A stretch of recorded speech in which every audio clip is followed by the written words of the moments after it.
DFACBuffalo.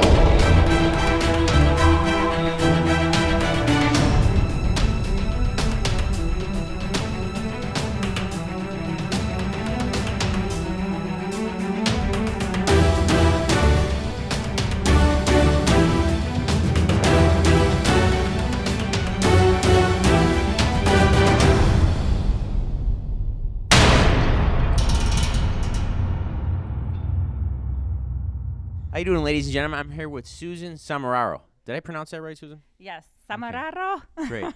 And she is prepping for the DFACBuffalo, October 3rd, 2015, Villa Maria College. And you're doing good, Susan, today? Yes, I am. Thank you. Good, good. Who is Susan?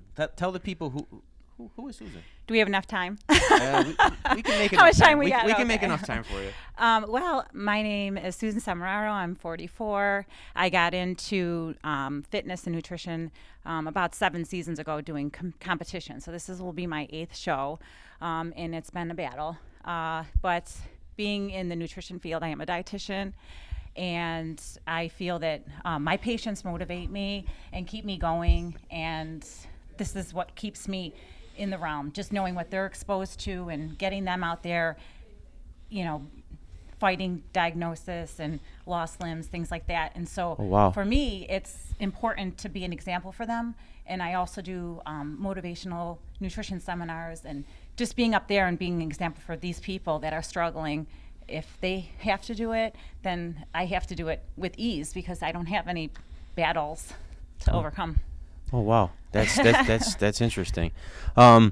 I just recently heard that you opened up another Romeo and Juliet restaurant cafe. Yeah, it's a restaurant bakery cafe. Okay. This is our 4th location. Oh. And we bake all kinds of items, pastries, baked goods, sandwiches, pizzas, right from scratch. So Speaking of obstacles, do you have any kids, Susan? I have 2 children, 14 and 12. Now, for the people that want to actually do a show and they have kids and they think that they can't, can you tell the people, you can do it? Yeah, with children, I've used them as part of my motivation factor as well. I want them to grow up living a healthy nutrition lifestyle, being an example again for them. Now, you mentioned a few people that motivate you, some of your clients and your children, but in the fitness industry, who motivates you? Do you follow anybody? I like to use my coach as my motivator, Okay. and have him be the one that's pushing me over my obstacles, because he'll know me the best and understand where my weakness is, and through that, I look to him to gear me towards my overcoming and increasing my strengths, and that is one of the reasons why I like training with Antonio Carmichael, because he has really learned my weakness, and he knows how to push me and motivate me where I feel better when I leave. And the girls have been so supportive from day one, and that's a whole nother part of that as well. I've been with several trainers my entire life, and this is probably one of the best facilities I've been at, and I can tell you, in just the group of girls alone, that makes a big difference when someone's trying to overcome obstacles, because we're helping each other. And when you're working with girls that are not working together and wanting to see you succeed, because we're all battling the same issue, and when you're working with someone that's not, or going against that, it makes it much more harder, and then people drop out and it's a negative environment, and that's not the environment that I've had here, and I'm really happy. That's awesome. Steel Mill Gym, we are co-ed. Now, Come on down. now, as far as body parts, Susan, what's your favorite body part to exercise?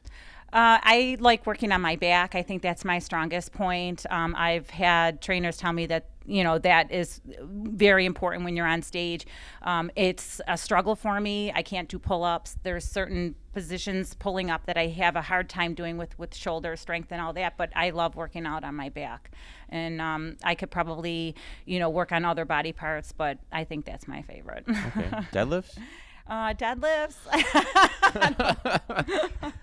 It's all good. Okay. Now, as far as foods, since you've been dieting, is there any foods you tend to, cannolis? Do you miss anything? Yeah, I've actually just did the NLP type of thing, the neuro-linguistic programming. Okay. So I've actually worked on my own mental strength to keep myself away from that. But I do miss it. And there's ice cream is probably my weakness. So when I drive by a Dairy Queen, I just say, not today. You're not going to get me today. So, there's certain little things that I work with in my own brain that I know how to overcome those obstacles. So let's touch on that. So that you would say this is a huge mental game than anything. Oh, it's huge. It's not only the mental of the food, but it's the mental of the body breaking down and rebuilding. So you're actually having to, sleep, altering my whole lifestyle, and making sure you're getting enough water, and that you're doing everything in the steps that they say that you're supposed to do. And so it's hitting all those obstacles, getting the right nutrition, getting the right, supplements, and it's a battle all along, and it's costly. But if you look at it in the long run and say, well, I'm bettering myself, and when it comes to life longevity, quality of life, which I promote, then I'm doing myself a service. So this is actually a benefit. And if you talk to other people that are in it for different reasons, they're going to look at it completely different. So our whole reason behind this whole motivation and doing these shows is different.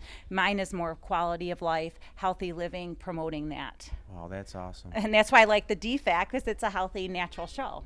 Right? Correct. You are correct. So we're on. Susan Semeraro. Semeraro. Roll that tongue for me. Semeraro. October 3rd. Can't wait to see you. Thank you, Susan. How many weeks out are you? 20,000 years.